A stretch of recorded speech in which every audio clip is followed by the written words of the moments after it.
coming straight from the cockpit. It's another episode of Lunatic Fringe with the fucking pilot.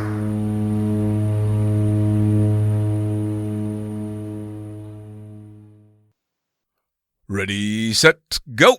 All right, back in the can for another edition of Lunatic Fringe Into the Void with a wild man on the other side of the line, so I'm not going to fuck around and wait at all. Who the fuck are you, and what do you do?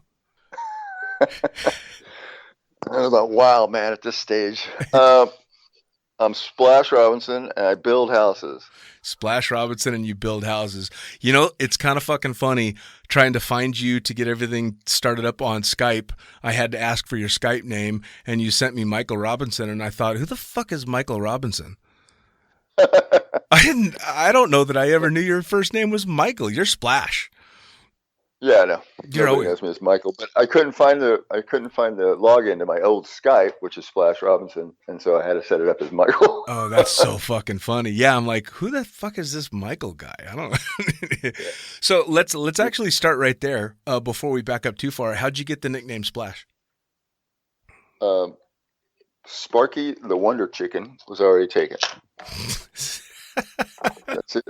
That's the story. Sparky, that's the same story I've been telling since I had 282 jumps. 182? 282. 182. I'm gonna have to look it up. Might be 282. I don't tell people the story because I figure you can't figure it out. Yeah, fair enough. Fair enough. Can't figure it out. You don't need to figure it out. And the other thing is that the kind of running. It's not a joke, but the running plan is to have people just stand up at my funeral and make it up. So it's pretty. Tom McCarthy, Texas Tom. Yep. He found out from a guy who was there, and a guy named, I will say a shout out to a guy named Jerry Boyles who gave me the nickname. And it was just basically a shit demo jump into the Illinois River. Illinois. And back then we called it the Illinois River, and Texas Tom, who was from Illinois, constantly reminded me that you don't say the S in right. Illinois. Oh, God. So that was it. A pretty famous skydiver named Bill Campbell spotted the loan. I'll throw him in there. I don't know if he jumps much anymore, but he was a four-way. He started four-way in Oklahoma, and that was a couple of teams I was on. When I first started in four-way, and then I moved, I'm like, fuck it, I got to get out of Oklahoma. Because I was just too different, right? I was just too odd. Yeah, you are. It's just, yeah, no, I don't think so. But I was just too odd for Oklahoma. And that was one thing we were chatting about, living in the South, is that I just didn't want to spend the rest of my life with people that knew me when I was 16, 17, 18, and I would have to constantly hear the same shit over and over. Sure. And so a friend of mine said, that's right. They said you can go to school in California for $50 a semester, right, for junior college. And then my buddy Craig Wolf, he moved out here to Lodi, and he said, dude, you got to come out. And so I drove to LA in a car in 83, I think, with a friend who was moving back to his parents in LA. I hated it, absolutely fucking hated LA. Got in a Greyhound bus, went to Lodi, and was happy for it, right? And so when these fucking kids talk about Bill Dawes and how he's such a god for the sport, I'm like, dude, I've known this guy for 34 years. And I'm not going to talk complete shit about Bill, but he's Bill Dawes, right? Yeah. Well, that's kind of the thing with him, though, isn't it? I mean, you say that name and people automatically have whatever reaction they're going to have. Oh, yeah. Everybody's got a built-in, response. And I look at these people and I go, he's fired everybody. He fired Bungie Wallace's 2-year-old. He fucking fired a 2-year-old, right? It's like, he got punched out by that Aussie girl or New Zealand girl. That was fucking hilarious. I was there for that. Oh. And so I jumped at Lodi for 7 weeks. I stayed in a tent. And I went home, packed everything I could, sold everything I could. Oh, no, that's what happened. I went back to Tulsa, and they had that's where I grew up in Tulsa, North Tulsa, where they had the race fucking massacre. So my mom's Native American, so I'm part Native American, a little bit. But anyway, the long story, I went back. I was saving money and working to come back to California to go to school. And Tulsa had this insane deluge. It had 12 inches of rain. No, 7 inches of rain in 12 hours. Mm. And I wound up losing my Datsun B210 that I'd literally stolen from my dad out of his garage. I lost a gram of coke in his car. It was lifted up in the flood. I was on top of the roof with this guy I had picked up, and he's like, "Where are you going?" And I'm like, "Anywhere but here." Dove off the top of this fucking thing, swam to the shore of 11th Street, right? So we're going down 11th Street backwards, floating. You probably didn't know that B210s float, but anyways, floating backwards. I dove off of it. The car eventually ran into a liquor store, rolled upside down, and then was bent around a telephone pole. And FEMA comes in and goes, "Oh, you're uninsured. Here's $1,200 in 1984." It's a good chunk of change in 84. My dad's standing there going, "It was my fucking car." And I went, "Yeah, sucks to be you, but I'll leave it here for you," because we had picked it up and dragged it home. All right. I mean, it was literally bent around a pole sideways, right? It was fucking, I'm like, so I took the $1,200, bought a VW van, and drove to California. Nice. Pulled into Lodi at about 2 p.m., maybe 1 p.m. And Bill Dawes goes, "Do you know how to change oil on a DC-3? And I wanted to say no, but he didn't give me time. Right. He just said, "There it is." And I went to work for Bill Dawes at $4 an hour, $4 a pack job. Jesus Christ. So. Man, oh man. That's so Dawes is the first drop zone you work for, working on his aircraft. Why does that not surprise me? With all the stories that I know about. And that was the year Bill thought he could save money, because it's always about saving money with Bill. Right. Bill thought he could save money by putting auto gas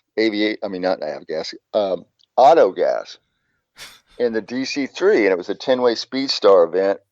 And we were up all night doing coke, changing out cylinder heads, because he just kept blowing them, right? I mean, he had to let out an entire airplane at 3,000 feet, 30 people, 30 souls. Jesus. Because he just kept blowing jugs. It's just like, and somebody's like, "How much are you saving on this gas?" And that's not I enough. was lucky I didn't get fired. I literally threw a burning. You know what a screen is for you know how you clean a metal screen for the old style oil filters, right? Yeah. The old style oil filters have metal screens all the way through them. You wash them out.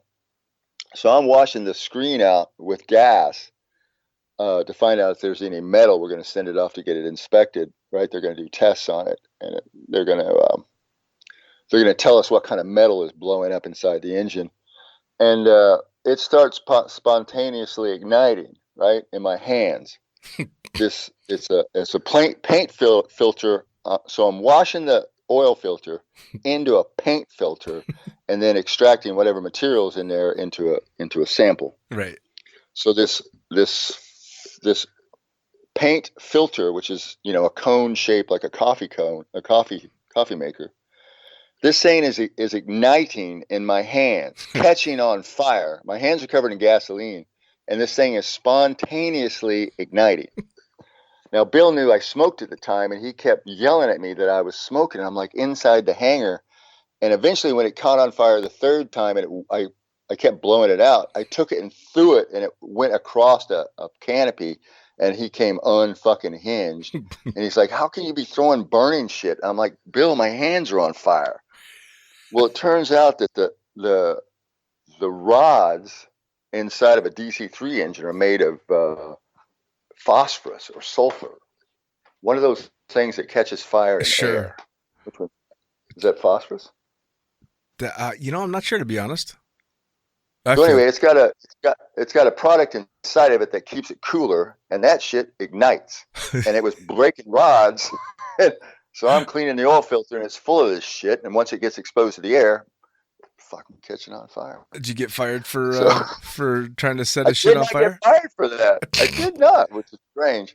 He cut me off. I came home once hungover and packed a student rig without the brake lines. So he cut me off of. This was before he fired everybody. So he cut me off of packing. I couldn't pack anymore. He blamed me for some bad openings, and I'm like, I'm pretty sure I just fucked this one up, Bill. But anyway, he had some engineer he left the manuals out. He was changing out the JFCs. I think that's what they were called, the original automatic openers. He was changing them out, and he left the fucking manual out. And this engineer I was teaching, that was the other thing. He's like, have you ever done static line? Have you ever taught static line? And I went, I put Bill Campbell out on a 700 jump because he wanted to re-experience the old days of static line. Right. And he literally says, I mean, this is no fucking joke. He goes, well, there's 4 of them right over there. At least you got experience. I walk over to the Cessna. John Haynes is sitting in there, and there's 3 students, or 4 students, whatever it was. I don't know. I think he fit 4 of them in there. So I go up on my fucking first static line instructor Jesus. jump master, whatever the fuck it was. That was it, right? And when I told that story to the guy that run the AFS course, he just looked at me and goes, "That's a lie." And I went, "Okay." He goes, "You can't put out people without a JFC certificate." And I went, "Okay, you've never jumped at Lodi." Right. Right. Well, see, that's the thing is if you've never experienced that drop zone, you wouldn't believe half of the stories that come out of it. There's no way. It was insane. I was like 19, 20 years old because I started skydiving at 17. I literally got my mom to sign a blank sheet of paper for a waiver and went and did my first jump in 1979. And that was 79. That was in Oklahoma? Yep, Tahlequah, Oklahoma, which was actually the home of the Nationals a couple of years. Nice. Well, now what made you want to do that first jump? Well, strangely enough, I was in the Boy Scouts. That was another fucking peak experience. Look up the Girl Scout murders in Oklahoma, right? So look up Girl Scout murders. No, serious. So I'm a Boy Scout. I'm 17 or 16, 15 or 16, probably 15 or 16. I'm working at a fucking scout camp in Oklahoma. 3 miles down the road is a Girl Scout camp, right? So Joe asshole sneaks in and murders 3 of them, right? Rapes and murders 3 of them. Oh God, dude! And I'm 3 miles down the road, and my name's Mike, and the guy in charge of my camp's named Mike. And I'm in the office doing some bullshit work that I'm supposed to be doing for the dining hall because that was my job, which was a great job because my voice was breaking during that period, and my nickname was Squeaky. So, and then it became deep, and people quit, giving me shit. Right. But so anyway, these 3 Girl Scouts get murdered. I'm at a camp 3 miles away. My name's Mike. All these fucking press people are calling. I'm answering the phone, and I say, "Hello, this is Mike," and they're all just fucking hammering me with this information, and I'm like, "What the fuck?" So we wound up staying there a couple more summers. What was the point of that? Sorry. Your first jump. Yeah. So anyway, I went to. Yeah, you're gonna have to help me with remembering. Yeah, no, this is brilliant. So I went to this Boy Scout thing, and it was in 1976. It was I think that was some sort of special year for the U.S. I can't remember. Right? Yeah. So I go to this Boy Scout thing, and I see these fucking people landing on square canopies, and I'd never seen square canopies before. Right? 1976, they were just starting, right? Sure. See these guys land on the 3 fucking square canopies, and I'm like, holy shit, I want to do that when I grow up. Yeah. And then I met a guy named Ken Hills, and he goes, "You do this, you don't ever have to grow up." Right? I mean, he had his bumper sticker used to say, "Skydivers, we have more fun than people." Right? That's awesome.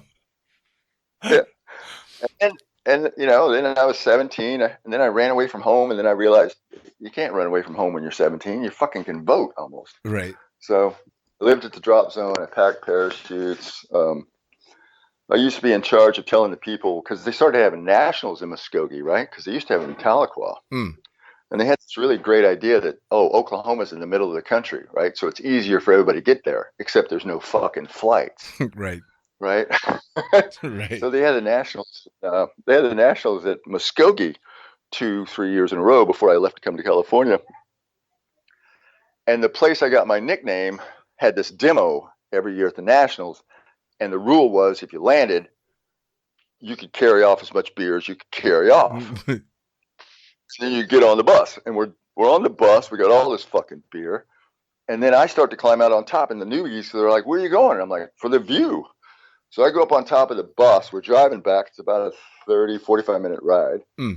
We're driving back. We're on the top of the bus. We're drinking beer and throwing it inside the window. Someone's giving Coke to the driver. It's the fucking 80s, right? Early 80s, like 382. And then I'm climbing back down, and they're like, where are you going? And I'm like, the wires are coming. And they're like, what? I'm like, the wires are coming. And they're like, what? And I'm like, you'll find out. Oh, no. All the experienced people climb inside the bus, and all the fucking newbies, they just get cleaned off the top. So God. We're like, we fucking told you. There's a low-hanging wire between here and the drop zone. So anyway, Jesus Christ. Crazy. And that was basically the start of your skydiving career. Yeah, 3 years into it. So it was fucking hell. Yeah, I did my first night jump was I was on a round canopy. My first 100 jumps was rounds. Right? Didn't get a square canopy till I had over 100 jumps. Because I bought a round. My first canopy was a round, ripcord. Shit was crazy. And then I had a cloud light. So I remember some of the first jumps. I did I must have had enough square experience because one of my favorite awards is I've got a night 4-stack award, which was a 5-stack on a full moon, and it's number 285. Wow. Or 284. Yeah, so that was one of my favorite ones, and I've got a few more others, but I've never turned in for my gold wings or never done any of that. I did some of that for a while, and it was really cool, to have them and all that stuff. But somewhere along the lines, I just stopped doing it. I don't know. Yeah. It just kind of, same with logging. When's the last time you logged a skydive? I logged a skydive, I think in 98. Yeah. Maybe. That sounds about right. 98. Yeah. I was working at Skydance, and I had made 1,200 jumps, and I was doing 60 jumps a month or 60 jumps a week, or not 60 jumps, like 15, 30 jumps, 20 jumps a week. I mean, I wasn't jumping as much as, some of the people at the real big drop zones were. Sure.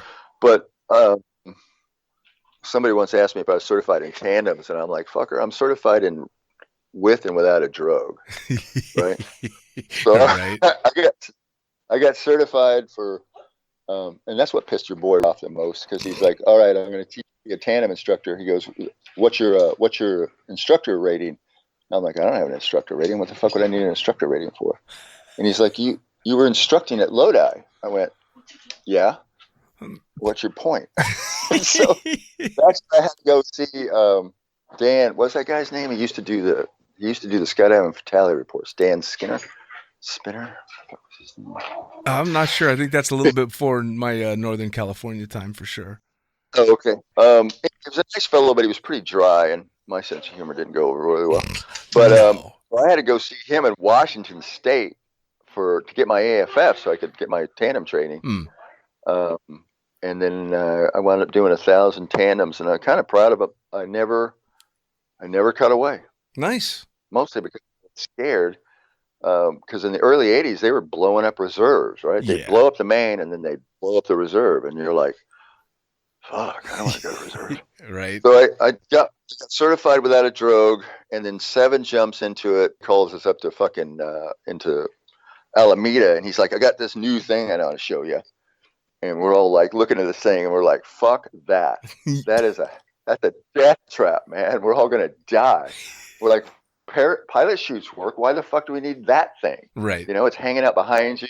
What happens if you got to fire your reserve? We're all going to die.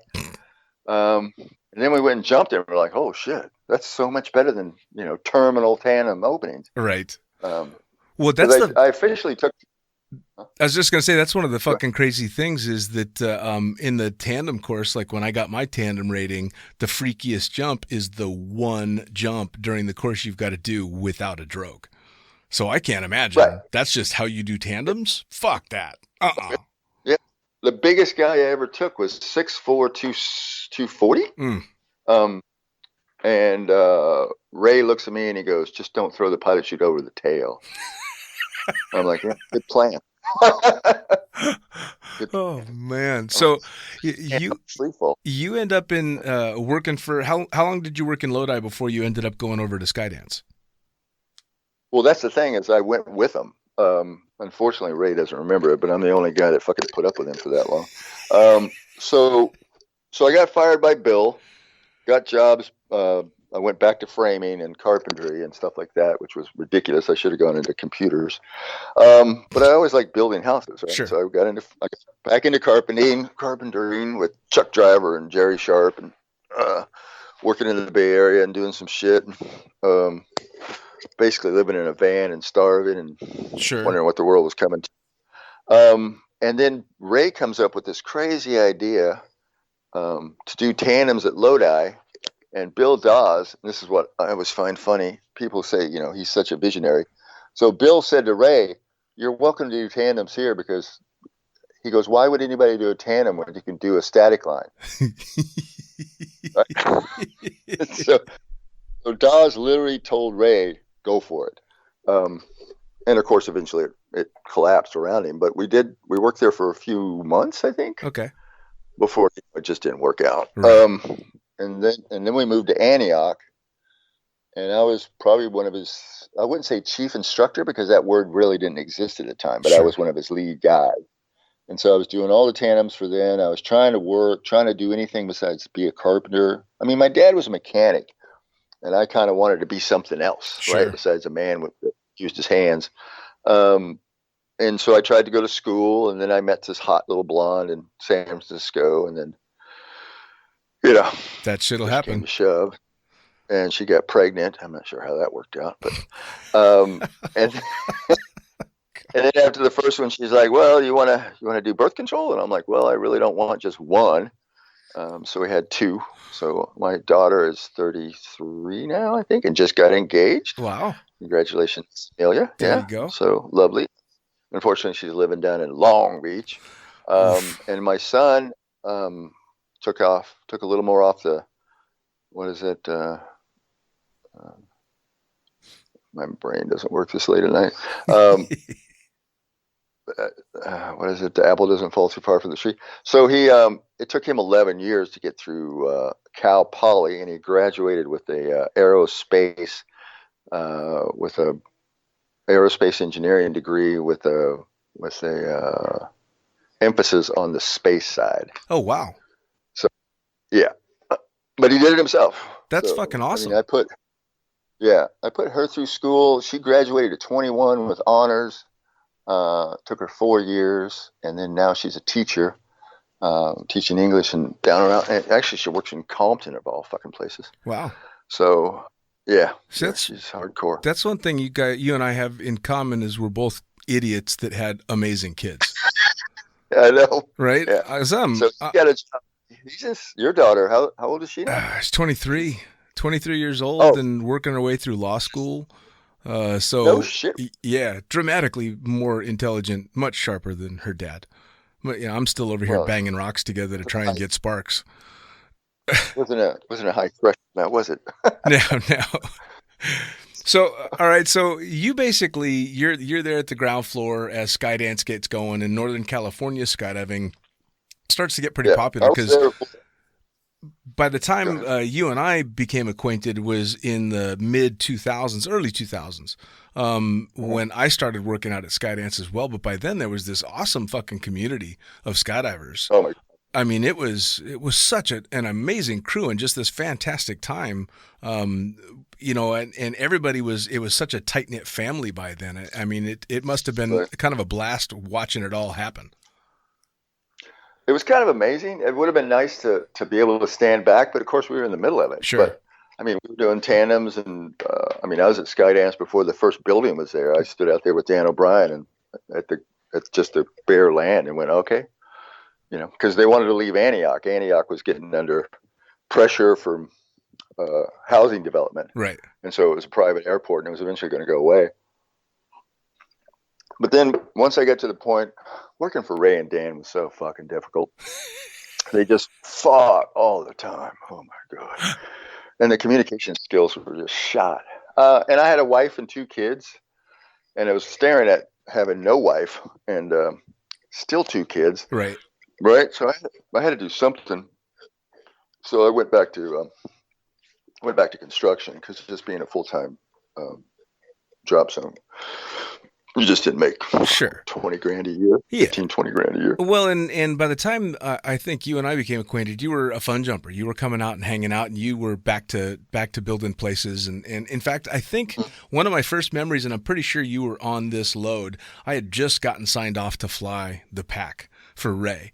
And a bunch of you crusty old fuckers were in the back of the plane. It was you and D.O.B. and I think 1 or 2 jumpers that had been in NorCal forever decide how funny you think it's going to be if all at once you just jump up and down in the back of the fucking plane, make this huge racket, the plane bounces all over the place, and I shit myself sitting up in the cockpit.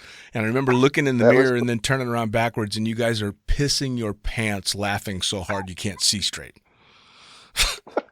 That was my introduction to you and D.O.B. and the crew. As I'm like, who the fuck? Fuck are these guys?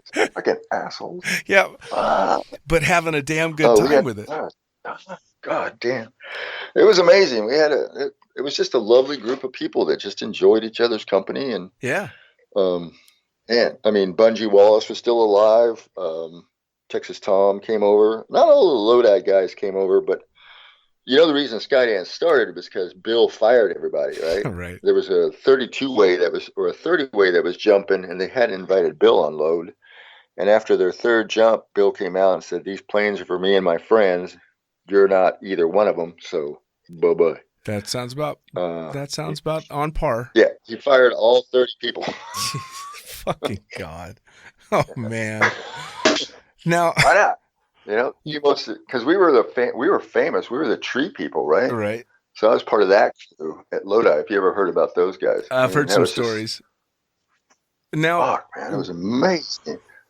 When did you start the base jumping shit? Well, unfortunately, when I first started skydiving in '79, I actually thought free flying was the thing, but unfortunately, they hadn't invented it yet.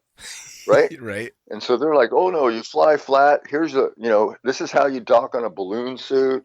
The wing war was actually just peaking and about to crash. Right. I mean, I was 6'1", 180 pounds, and I was wearing just this giant cotton jumpsuit. Right. And so that was kind of the big change was coming, and I saw it, and Oklahoma was real slow to move. And so when I went to Lodi the first time, I'm like, fuck, I got to go back to Lodi, because I had to go home to Oklahoma, crash my dad's car, and then come back. Right. And what was the question? So when I got into base jumping, let's see, Clem, who was base number 75, he goes, "Come on, I'll pack the rig for you." As a Raven, free packed with a 42-inch pilot chute, handheld.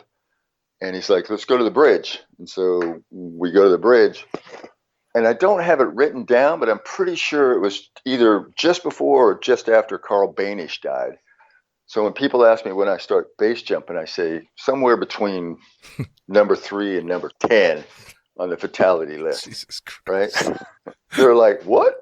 I'm like, yeah, number 3 and number 10, somewhere in there. Can't totally remember, because my daughter was born in December of '86.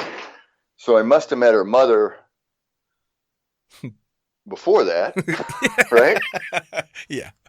And I can't say this when my wife is sitting here, but she was so excited when I jumped the bridge the first time that she said, "We have to have sex right fucking now."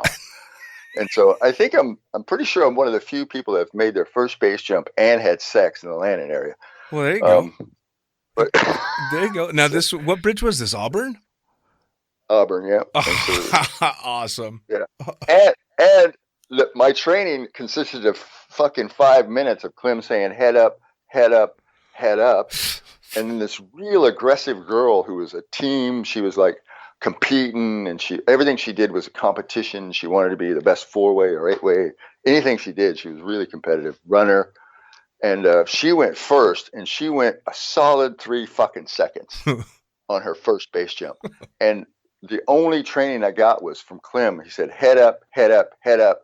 He looked over, watched her go, looked back at me and goes, don't do that. Right? That was it. That was my total fucking base jumping training. Awesome. Right? And here, like, here's a pilot chute. Make sure you let go of it. Right. Fucking hell, man. Fucking hell. That is, yeah. So it wasn't, the brake lines weren't outside, I don't think. I think the brake lines were still through the slider. The slider was just held down. It was free packed inside of a fucking skydiving rig. Right? Wow. So off the bridge, off the top during the day. Oh, because why not? And dead Steve Morrell, you ever heard of him? No. He'd be great for your show, but he's dead. So hence the name. Dead Steve Morrell was so fucking lucky. He crashed a couple of times. They had to cut a reserve off of him. He had a malfunction on the bridge, fired a reserve. It was borrowed gear. They had to cut the reserve off him because he crashed into the river. Right? Clem cut the fucking reserve off of him. He gets busted in Yosemite. He's in the Air Force, and they sent him to a little place called Dubai or UAE, or they sent him somewhere back. They sent him somewhere where they had a military base, and he was flying King Airs for the military. And then just before they sent him home, he was supposed to fly to Scotland and get on this plane, he was supposed to fly to England and get on this plane called Lockerbie something 148. You know what I'm talking about? I do. Yeah. So he breaks both ankles in a base jump that night. Fucking hell. So the only reason Dead Steve Morrell didn't die on that fucking aircraft that blew up over Scotland, because he was in the hospital with 2 broken ankles. And then so this is one of my mentors in base jumping, right? Dead Steve Morrell. Dead Steve. And it wasn't a nickname later. He was literally called Dead Steve Morrell while he was alive. Well, he was eventually going to live up to that name. Yeah, and he did. He jumped out in a 2-way. They wrapped and died. Oh, Jesus Christ. Back when he got back to the States. What? Yeah, so and he literally survived the bombing of a fucking airliner. Was he named Dead Steve because he was one of those guys? It was just coming. It was just a matter of time. Yeah. All right. Fair enough. Yeah. Well, if they got to cut you out of your reserve in the river below the Auburn Bridge. Yeah. You know? And he used to stop cars. He would stop cars on the road, on the bridge, and would and just stop them and just say, "Hey, you want to see something really cool?" and then he'd say, "You know the reason they save death for last? It's because it's so awesome." Oh, and Jesus. then he'd fucking jump off the bridge. He's like the cartoon character of original. What everybody's. He's the original Dayblazer, man. The original Dayblazer. That's fucking hilarious. Sorry, I can't truly remember when I started, but then I went. Texas Tom, you remember him? Homeless Tom. I've heard the name. Tom McCarthy. So Texas Tom McCarthy takes me he goes, "You want to do the Yosemite?" And I'm like, "Fuck yeah." And he goes, "All right, we're going to, and I don't know why they had this idea, but back in the day, original days, right? So I jumped Yosemite probably just after my daughter was born, or maybe just before. So somewhere around 86, right. 84, 85. Skydiving gear. We hiked at night. I don't know why we hiked at night. It never made sense to me. I'm like, why are we hiking at night? That means we run in the daylight. Why don't we hike in the day, jump at sunset, and then we're running in the dark? Right. And they're like, that's stupid. This is the way we do it. And I'm like, oh, okay. So I get to the top of Yosemite. I get to the top of Half Dome, right? I've got maybe 8 jumps, 7 base jumps, 7 base jumps. And so I'm jumping a cliff. Why not? And the entire training was Tom pointing at a fucking tree 5,000 feet below. And he said, "See that tree?" And I'm like, "It's a forest." And he goes, "No, that one." I'm like, "And?" He goes, "You're going to land near that." I'm like, "Okay, well, you're going to go first, right? So I see where to land." He goes, "No fucking way." I'm like, "Why would I go first? I have 0 experience." And he goes, "If you don't go first, I can't guarantee you'll go at all." That's a hell of a mentality. And I'm like, that was my training. That was the training. I don't trust you, so you have to go first. right? Oh, And so for the rest of my base jumping career, I was almost always the one going last because I loved going last. No one liked to go last, right? So I was like, fuck, I'll go last. It's this, you're alone, you're scared. You can do count, you can do no count, you can back up at the count, you can stop the count, right. you can go over the count, you can go 1, 2, 4. Fucking So I hell. always started going last, and people loved going with me because I would let them go first. Right. Yeah. And base jumping, nobody wants to be the fucking last one up there. Oh, And I that's just got funny. to the point. Yeah. I didn't even realize that you were into all that stuff for the longest time, because you were always one of the guys jumping with DOB and doing belly stuff, and so you kind of get a reputation as, oh, he's an old belly guy. And the next thing you know, social media being what it is, I'm watching you jumping off of, what was it, the KL Tower? You've done Kuala Lumpur, and I'm like, fucking. Is that Splash is jumping off the tower? Holy shit. And I thought you had this like midlife, I'm going to go start becoming a base jumper thing. And I didn't realize that you'd been up to that shit all along. Well, I had a wife and kids. I was like, and one reason I never got my base number because I didn't want anybody knowing about it. Right. I never went to Bridge Day. I've never been to Bridge Day. Which I should have gone, but I just never did because when the original Bridge Days, they wanted your social security number. Right. And I said, there's no fucking way I'm going to sign on to an illegal enterprise, right? I got a wife and kids. I had an ex-wife and kids, right? So anyway, I was loving base jumping. One, it was because I got my kids every weekend, right? So when I got divorced, they were 2 and 4. And my dad was gone a lot, right? A lot. Like he was gone all summer, every year. Right. He worked the pipelines. He was a mechanic, cross country. He would travel to in fact, he was in, I think he helped Iran. I think he built oil. He worked on tractors that worked on the oil in Iran. No shit. Then he worked in South America where they gave him a gun. They gave him a sidearm and malaria, right? God. And then my mom finds out he's got malaria after he gets back. She's like, why the fuck didn't you tell me you had malaria? And he's like, what would you have done? Except worry, right? That was my dad, right? So anyway, what was I talking about? I keep lost. This late night stuff. Malaria? No. I love that I've caught you late at night. Fucking 11 o'clock here, dude. And I was up at 7 this morning for the painters. What was I talking about? Base jumping. Base jumping. So I had the kids every weekend because I experienced not having my dad around a lot. Sure. So I wanted to be around for my kids. It didn't make me a great dad. It just means I was there more often. Sure. So I got them every weekend unless I was out of the country. That was our rule, right? Even when I ran the Splash's Sky Diner at Skydance, and right. I changed careers and went into banking. Right, I was afraid it was going to be commission only, and I needed some money, so I was running that little diner at the drop zone. Sure. So what was the point? God, I'm getting confused. Still base jumping. The base jumping. So if I traveled for base jumping, it was me going out and experiencing the world. Right. Otherwise, I had the kids with me all the time, so it was hard to jump. It was hard to skydive, and so I would go on these base missions, and I went to the cave like 6 times. Awesome. I got 29 jumps in the cave, and I was, up until the last actual legal trip to the cave, I had more jumps than any human being on the planet. Wow. And then Squirrel and Clem went to the cave without Mark and Randy, who used to run it all the time. Mark Lickley and Randy Pacheco, right? They ran it for years. They didn't go that year, and so there was very little camera work because Mark always he always thought that he would take his camera work to the next level, which, everybody in skydiving thinks so, but, only Craig O'Brien, Tom Sanders, and it's only a few people that can get to the movie. So the point is that when Mark and Randy were there, it was cameras, and so you only made 2-3 jumps a day. Sure. Right? But so when Mark and Randy weren't there, these guys made 10 jumps a day. One guy got to 35 jumps and said, I'm done, I'm going home, literally halfway through the trip. Wow. But if you've never jumped a cave in Mexico, it's another world. I've seen the pictures and heard the stories, but I cannot begin to fathom what that's got to be like.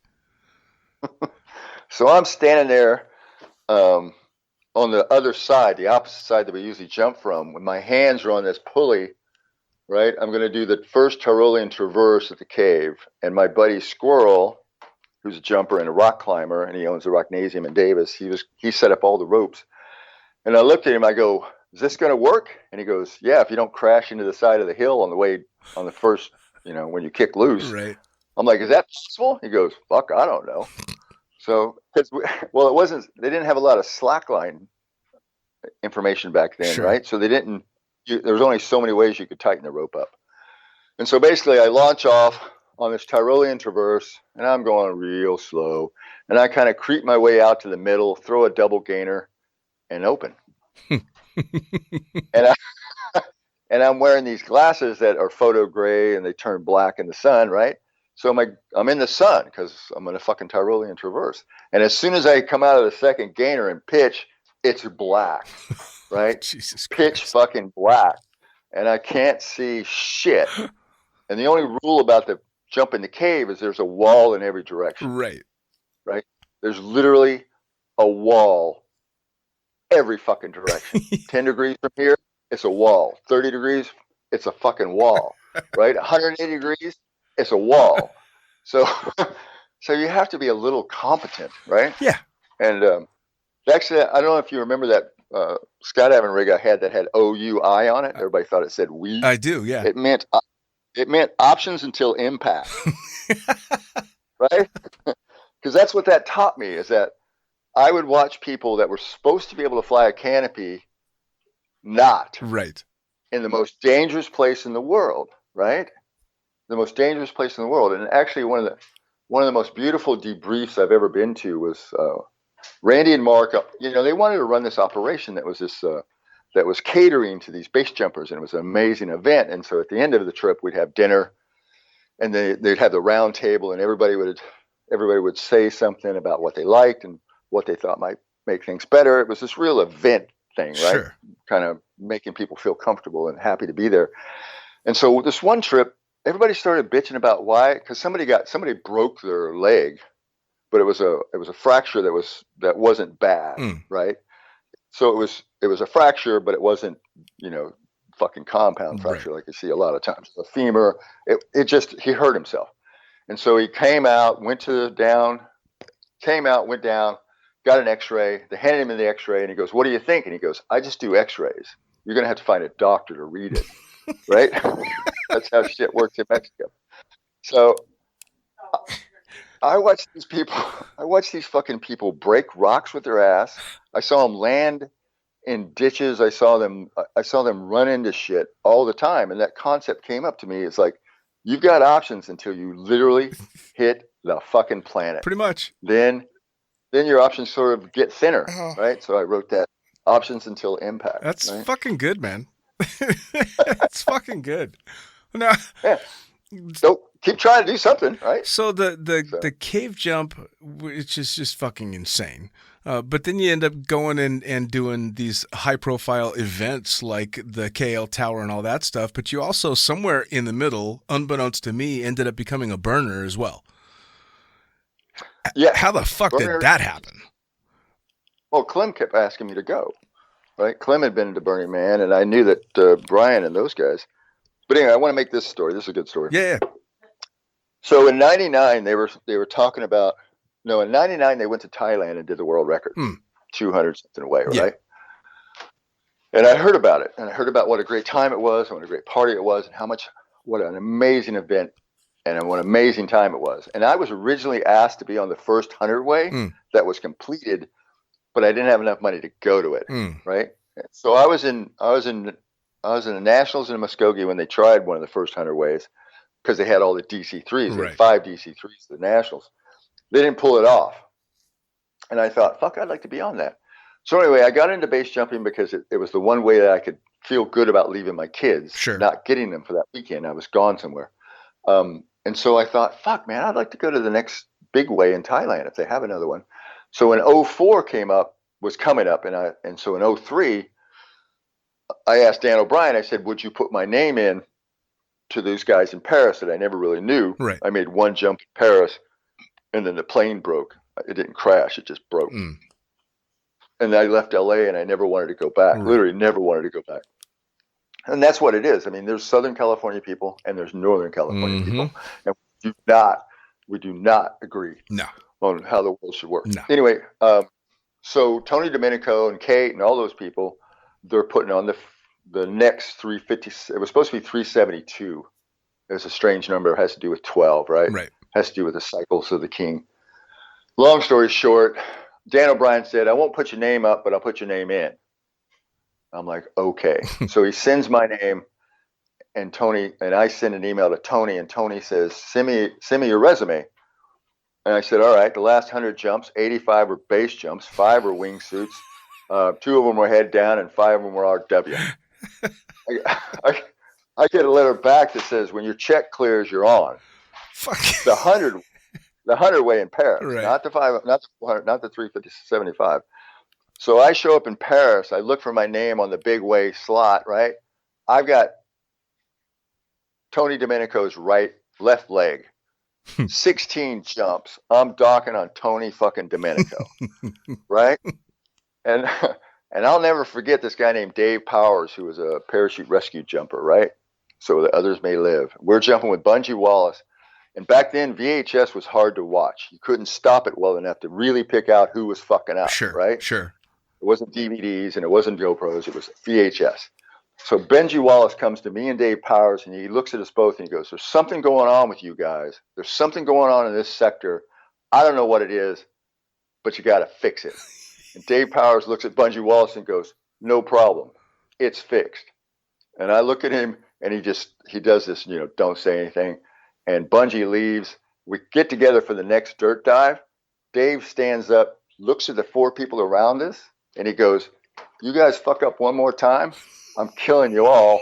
This guy's going to bury the bodies. Right? Oh, that's awesome. So I get to Paris, and this one guy keeps dragging on me and dragging on me and dragging on me. And I finally go, look, dude, I need to go to Thailand. I heard it's a good time. If I fuck this up, it's your fucking fault, and I'm going to fuck you up. So either pull it together or get off. At the end of the weekend, Tony Domenico goes, yeah, I didn't really notice you back there, but you're on the video, so you must be there. So I got an invitation to the 372 way. Awesome. In 04, and then I got accepted to go to the 400 way. And so people always, young, especially young kids. I had this one kid who goes, yeah, I got like 2,000 jumps, Splash. I'm probably past you. I went, sure, fine with me, Right. I mean, it's kind of funny. You don't bother to try and correct them. Why would you? Like what? Yeah. And people go, what's the biggest thing you've ever been on? I'm like, what's the biggest thing that's ever been built? Right. Right. Right. I mean, when I look at the arc of the skydiving and base jumping world that I've actually existed in, it's fucking insane, man. It's like, I can't believe I'm even here. But I mean, one day in my career, and it has nothing to do with me, right? We built a 398, a 399, and a fucking 400 way. Which is so beyond epic, it's not even funny. One day, right? So I show up to the 06 world record, the 06 world team, and I figure myself to be this fucking, I've been in the sport a long time. I'm tall, I'm light. I should be going somewhere near the back, right? And they put me in the base, right? And when I say the base, I mean, I'm in the base 72 way. I'm the last to dock on the base 72 way. Well, you know what that shit means? It means I have to jump every single day, 3 times a day. So I make 21 jumps out of a C-130, and the people that are going last made 3 jumps. Right. Or 7 jumps. Yeah. So they made 7 jumps. The one day they made 1, and then the next day they made 3, and then the next day we made the world record. Fucking hell. Fucking hell. So I'm going last. I'm going last out of a C-130, right, at 24,000 feet, because we're just trying to build. We took 16 jumps to build the base. Wow. 16 jumps. Jesus Christ, man. Yeah. And people kept saying, what the fuck are you guys doing? And we're all like, have you seen the core 8-way? They're all 250 pounds. They're all old. They literally had shirts that said "Too old to arch." That was their fucking shirts, man. Oh, Jesus God. Oh So no. I don't know. We pulled it off. And I can't believe we pulled it it off. got built. Well, that's the epic thing. Yeah. Well, so again, this is where I love being able to do this podcast with so many different people, because I find out shit that I never knew, because I knew you did the big way stuff, but I had no idea that you were doing the base jumping and all that stuff. And again, thanks to social media, you start to find out, oh shit, this guy does this, he does that. He's wearing a fucking top hat and sparkly pants in the middle of a desert. When the fuck did this happen? So All right. So back to the burn. yeah, the burn. Slim wanted me to go, and I had this really lovely girlfriend who was pretty fastidious. She didn't really like dirt. And so we never went. But once we broke up, Clem's like, you got to go. And so I went in 2008. And I had dislocated my arm on a landing. That was the first time. I'm now up to 5. I've landed a canopy 4 times with a dislocated right arm. Oh, fucking hell, man. Right? I was jumping on the 262 ways in Arizona, and I was the third or fourth to Ray Farrell and BJ Worth were behind me. And I can't really blame the girl in front of me, even though I did for a while. When she jumped out, normally when you're last out, right, you jump and dive. You're diving immediately, right? So you jump, roll your arms back. You know how it goes. You're rolling into your dive. She went out flat, and I followed her too tight, and it just snapped my right arm. Oof. Right? It just, I remember my arm being in the collar of her rig, right, the yoke of her rig, and I just remember it snapping behind my head. Oh. And so I'm trying to find it, and it was so dislocated, it was behind my head.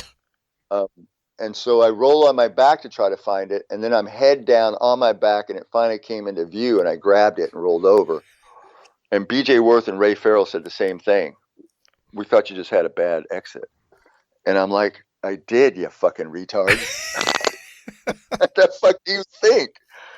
So, I mean, I was on my back. And so Rod Johnson from the right trail plane, sees me on my back and thinks I'm unconscious, right? And he flies down and he does the 2 thumbs up thing. And by that time, I'm back on my stomach because I found my arm. And I didn't think my hand worked. So I didn't know if I could do anything with I didn't want to let go of my hand because I was afraid of losing it again. Right. And so Rod does the thumbs up thing. And I'm like, no, I'm not okay. And then I start looking at my pilot chute and looking back at him and looking at my pilot chute, and he finally, he's going last out of the trail, right?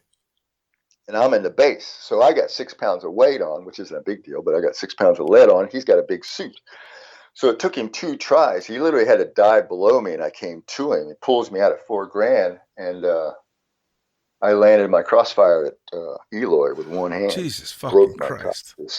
Jesus Christ, man. And then 2 doctors from 2 different countries, they're like, we can help you put that in. I'm like, okay. So I lay on the concrete, and after 10 minutes of that, I rolled back over and went, fuck you, clowns. I got to go get some drugs. So then I went to the hospital. Anyway, so Burning Man. So that's when I went to Burning Man. That was the first year I went to Burning Man. So I didn't even jump. I just played around. I didn't show up till Thursday, and Clem took care of everything. And Clem, right? Yeah. Dave Majors. Yep. So anyway. So I asked Clem, I go, what do I need to bring? He goes, you need a bike. And so I give him my bike, and he dolls it up and puts lights on it and shit. And I go, what about food? And he goes, well, I'm there for 7 days, so I take 8 cans of soup. And I'm like, 8 cans of soup? Why? You're there for 7 days, you take 8 cans of soup? And he goes, yeah, in case somebody shows up, right? in case he gets a date, right? And he goes, and then I bring 5 cans of tuna, and I put the tuna in the soup. Then I got my protein, I got my soup. And I'm like, perfect. Wow. So, wow. So that was my first year. And then and last year I was in charge of the night jump. Wow. Right? Oh. Well, I mean, it's turned into. I never did make it to the burn. I never made it to the burn. You know, Zach Kimsey was doing flights in and out of there for a while, and he was even DJing at one point for all that stuff. But I never got the opportunity to go because I'd moved away when it was really starting to get super popular, and then then it became. I've heard it's gotten very corporate now. Yeah, it's everything you ever want it to be. I mean, there's a lot of rich people. Sure. There's a lot of. I mean, what we like doing is we go early and build. And so that week is, at weekend, we go the weekend before it starts. And that's real cash, right? That's just lovely. And everybody hangs out and does all the best drugs. And then Monday, Tuesday, Wednesday, Thursday, then shit starts changing. All the Instagram models come in. And I don't care who pays for the Instagram models. They're cute to see, sure, right? But I don't have to fucking deal with them. And I don't have to put up with them. And they're just cute, dancing. And we do the night jump on Thursday, and then I'm done with responsibility. Nice. One of my favorite night jumps at the burn was I was talking with ground crew, and I said, "What do you think?" And they're like, "Well, we can't see the landing area." And I'm like, "All right, well, call me when you're in the landing area." And they're like, "We're in the fucking landing area." I was like, "Oh, that doesn't sound good."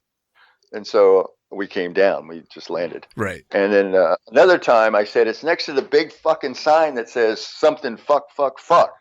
And they're like, there is no fucking sign out here that says fuck, fuck, fuck. I'm like, for God's sakes, it's a fucking huge sign. I saw it. And they're like, all we know is there's 10,000 people out here. It's pandemonium. There's no way you can land. And then they go, oh, they're all leaving. Right? Well, guess what they were there for? They were burning the fucking sign, right? Oh, Jesus Christ, man. This fucking landmark is gone, right? Oh, no. It's not gone. They literally just burned the whole fucking thing. There's like 3 different signs, and they burned them all. So. Dude, legitimately, how have you survived this long? Oh, come on. That was nothing. No. Just, that's a culmination of all of these things. How the fuck? Jesus. Dude, I jumped into the cave in Mexico, man. Fuck. Yeah. Oh. Do you know that I'm one of, I think, 2 people, maybe 3, that have hit the ground in free fall and lived. All right. Right? I got to hear this one. It was nothing, man. It was just another Thursday. Yeah. So we're at Hella Boogie. And I've never understood people that have, if you're going to do something really stupid, go all the way, right? Right. There's an exit point. I think it's number 4. I can't remember if it's number 4 or number 5, but I think it's number 4. It might be number 5. But anyway, it's around this waterfall. There's 3 different places to exit, and there's actually a secret place to exit. And most people don't exit from the secret place because it's a fucking secret. But it literally is in the waterfall. Wow. You literally are standing with the water rushing around you, and there's one rock and a big piece of moss, right? And we were jumping wingsuits. It's one of the first times we ever jumped wingsuits.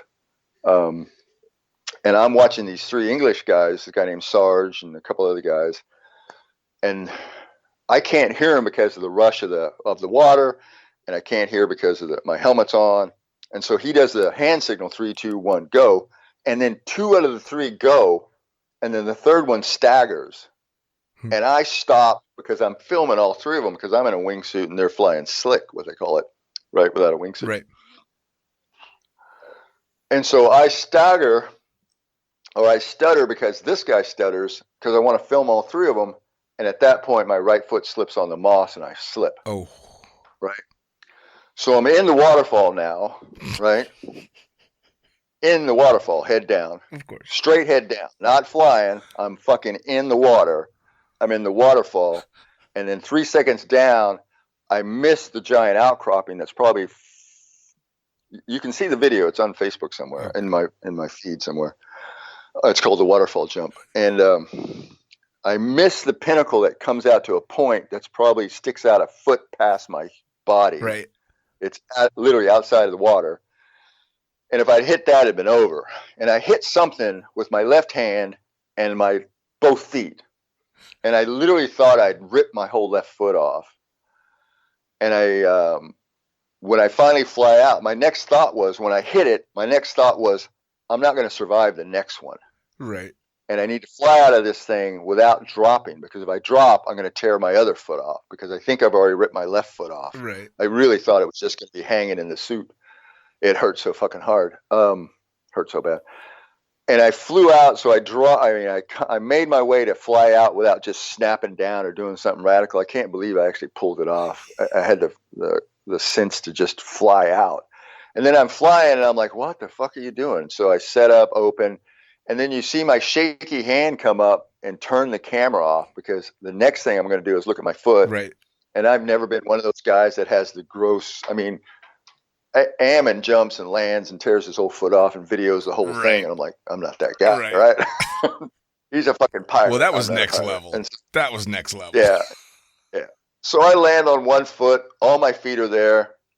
People start seeing the video through the camera, because it's an old PC 110. Right. And they start coming over and shaking my hand, right? And I'm like, I just want to go home and start doing a shit ton of drugs and drinking some good scotch. Right. And that's basically what I did the rest of the day. What now? And then I was. You obviously didn't tear your foot off. No, but I tore both sides of the wingsuit. Jesus fucking Christ! And I wound up breaking the nail on my left hand. That's it. So you broke a fingernail. Broke my nail. Yeah. Jesus Christ! Fucked me up. And I had to take the rest of the day off. Oh well, that was probably the real punishment right there. Yeah. And because it was a POV, it really wasn't a really good shot to sell to anybody, right? Unless you know what you're looking at, because you just see this video go into the waterfall and then come out of the waterfall. Right. Yeah. But you do see 3 seconds down, which I was doing about 60 miles an hour. You see this big rock outcropping go by me on the right. Jeez. And that had I gone 1 foot to the right, I'd be dead. There would no fucking way. I would have survived that one. I think I was talking to Matt and Mike from Squirrel, and they were telling me, yeah, no matter how good you are, luck plays a big fucking part in base jumping. Oh yeah. Yeah, Johnny Flores, I'm pretty sure he just slipped. Yeah. Right? Yeah. Well, see, and that's the fucked up thing, right? Is sometimes luck goes both ways. Sometimes it's good, sometimes it's bad. Oh, fucking when it's bad. Right. It's really bad. Well, I mean, come on. We're especially you in base jumping, when luck goes bad, there's not really much. That's it. There's not a whole lot of room. Right. So, we used to jump the tower. We had some fucking great times. Well, that's like the tower boogie, that's like super popular, isn't it? The KL tower. I was talking about our tower here. We got the keys to it. We jumped it. I probably jumped it 100 times. Awesome. So, yeah, I know that was a popular thing back then. You guys have put a few first-time base jumpers off that tower, haven't you? Oh, fuck yeah. Absolutely. Crazy shit. I've seen people fly through the wires and not know it. Oh, God. This German guy comes walking back from the opposite side. And we're like, where'd you come from? He goes, over there. Like, how the fuck did you get over there? He goes, what do you mean? Landed there. I'm like, you went through the wires, dude. He's like, what? It's like, yeah, they're 120 degrees. There's 3 sets of wires, or 120 degrees. You can't come from there and not have gone through them. Who is the guy in NorCal that got caught up on wires off of a tower and had to make a cell phone call to get himself rescued? Yeah, unfortunately, he called his friends. I won't say their names, but they drove out to film him. And then they had to send special rescue. He had base tattooed on his back. He broke himself really bad. And he's just, it was fucked up. After that, it was kind of it was the beginning of the end. We kept fighting with them to keep jumping, and we had keys and shit, but they kept bolting stuff and welding stuff and putting up cameras. And the last time I was there, a famous skydiver was with me. I won't say his name. You know him. He jumped there with you. We're on radios, and I was back up closing things off to come out so no one would know we were there, and 2 cops showed up. And I got on the radio. I said, what the fuck is that? And this highly experienced skydiver, he goes, it's a car.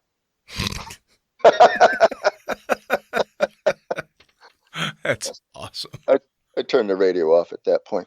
I'm like, these guys are useless.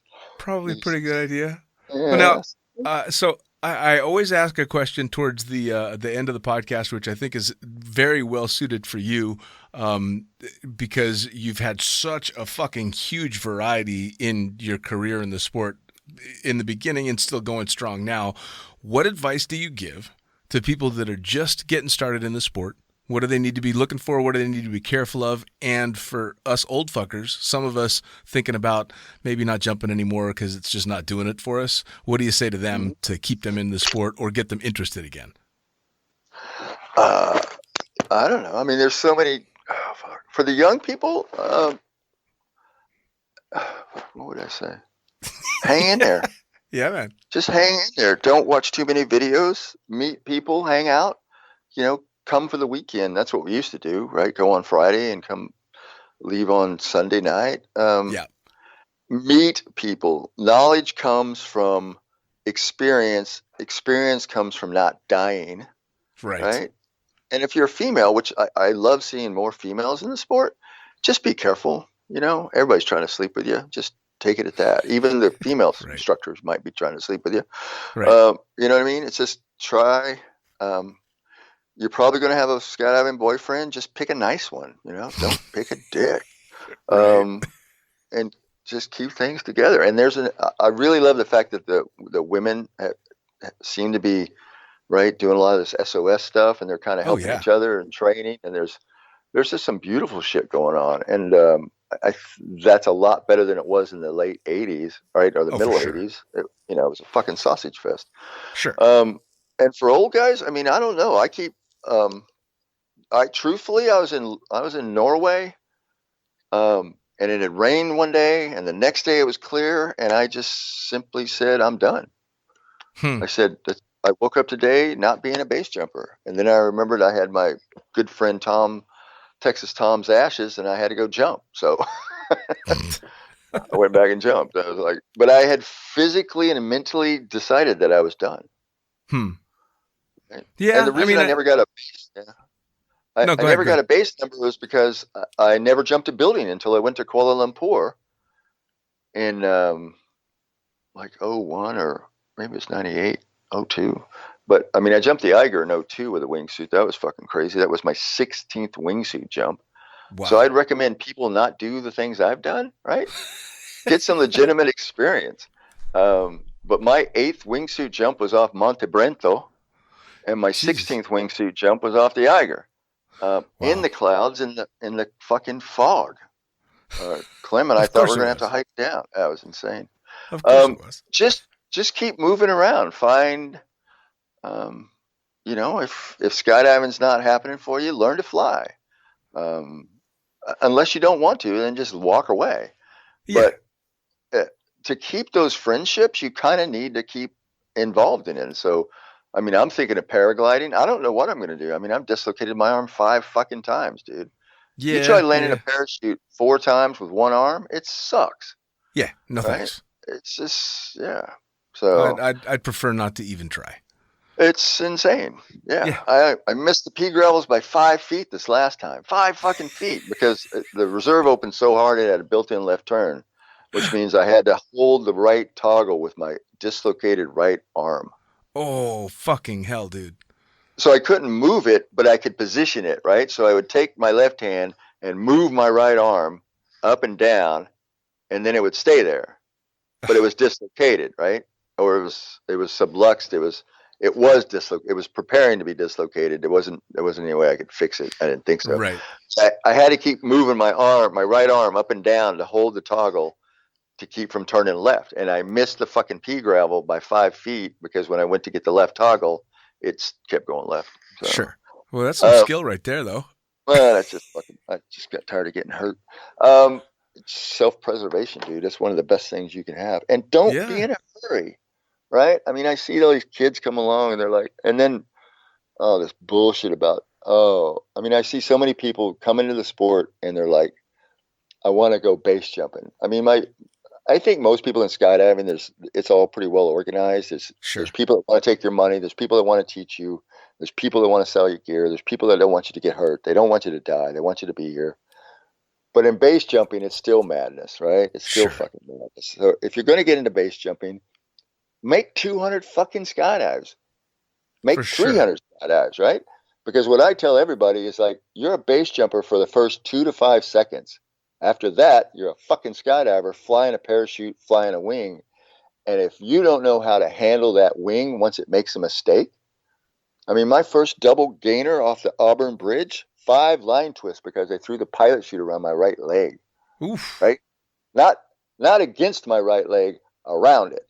So I had to kick the pilot chute off, open 5 line twists, kicked out of the last line twist, landed on the wrong side of the river into a fucking pine tree. Right? Oof. So, but luckily I was able to get on the toggles. I was kicking and kicking and kicking and getting, I was 5 line twists. When I kicked out of them, I was able to flare and not die. Right? I crashed into a pine tree on the wrong side of the river, and it wasn't that bad. Right. Because I didn't stop, right? I kept kicking and kicking and kicking and fucking flared a second. Jesus God. So, Dude, yeah, that was fucking retarded. there are Still here. literally so. We're going to have to do a round 2 for sure, because I know I've got hundreds of fucking stories I've got to pull out of you. I can't even remember some of this shit, man. The cave? Oh, fuck. Fucking crazy shit. Oh, it had to be. It had to be. And the funnest part for me is that I didn't know you had been up to any of this shit until, relatively recently, maybe 5-6 years ago. I'm like, holy shit. He's been this and that and the other thing. And it just became this funny thing is, all right, I guess I didn't know Splash. Well, I just like to travel. And so, I traveled for big ways. BJ invited me to Bali for the first 100-way in Bali. Awesome. I did the first 2-point 100-way in Russia. It was fucking amazing. We had so that's to me is just keep moving around. I see people get into the sport, they get into 4-way, they get into 8-way, they compete. The only people they hang out with are team players, and then after 5 or 10 years, they're burnt the fuck out. Yeah. And so I've been on teams. I've done 10-way teams. I've done 4-way teams. I've done, but just mix it up, change it up, hang out with different people, do different things, enjoy different. Be new again, right? Yeah, man. Before I dislocated my arm, I was learning with TJ. I was going head down, and the reason I was doing head down, strangely enough, was because the world record pops head down was a 14-way, right? So then I could officially be on the 2 discipline world records. I could be on the 400-way, and I could be on the 15-way head down pops record. Right. Now that wasn't officially the world record, but it was a pops record. Sure. And then I dislocated my arm, so I kind of had to. They don't even want you in a tunnel if you've dislocated it. And if you tell them 5 times, they're like, "Don't even come inside." Yeah. No. Right? Yeah. No. They don't even want you to watch at that point. But I've had students both in the wind tunnel and on a skydive dislocate their shoulder, and it's the most fucked up thing to watch when it's fully dislocated in free fall. That is just oh yeah, it's not pretty. Do you miss teaching?